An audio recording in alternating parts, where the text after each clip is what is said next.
Hey, if it feels like you've been constantly just faced with resistance lately, like God is just straight blocking your blessing, or like he's went completely dark, totally just silent, hey, I feel you. And to be honest, just for me on a personal note, these last couple years, man, I've been facing a lot of resistance. But here's the wild part. And maybe you can relate to this. But through all the silence, through all the setbacks, all the delays, all the resistance that I've been facing, I feel his presence now actually stronger now than ever. And I feel myself expanding. And though he's felt distance at times, somehow I'm closer to him now than I've ever been. And I feel more loved by him. I feel like I'm progressing just like wildfire, even while facing this resistance. And it's like, how? How does that even make sense? James chapter 1, verses 2 through 3 says, "Consider it pure joy, my brothers and sisters, whenever you face trials of many kinds, because you know that the testing of your faith produces perseverance." So this resistance that you're facing, it's producing a fight in you that just doesn't quit. And it's funny because we think resistance is in our way, but really the resistance is the way. It's like the blacksmith hammering a sword over and over in the fire, right? Not to break it, but to strengthen it.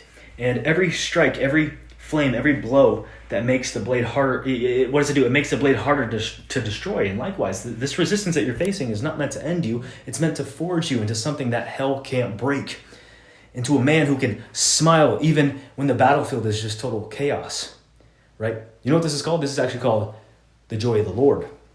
And the Bible says, the joy of the Lord is my strength. And that right there, that's what most men miss, bro. They think God is just trying to make them more tougher, more stronger, more harder, more disciplined, more calloused, more stoic. And it's like, not necessarily, bro. God is just trying to make them more joyful. That's it. Because joy is where real strength is born. Not in gritting your teeth and muscling through, but in finding a fire that just can't be put out no matter how hard life hits you. Being able to smile and have joy through it all and give praises to your King.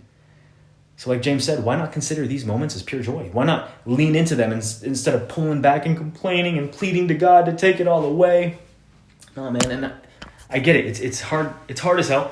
But we live in a culture that loves shortcuts, no struggles, no stretching, just results, right? But faith, it doesn't work like that, and neither does your character. And I see it kind of like stocks, right? When you look at a stock chart, you'll often see a stock bounce off that same resistance line over and over. And it'll try to break through, but it'll get pushed back. It'll fail. It'll try again, but it'll hit that resistance line and fail. And it'll keep kind of bouncing off of it over and over. And it's frustrating to watch. It looks like it's never going to break through that resistance, just like life sometimes. But what most people don't realize is every time that stock tests the resistance line, it's building pressure.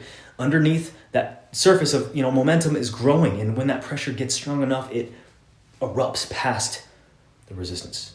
And when it does, the move is it's massive.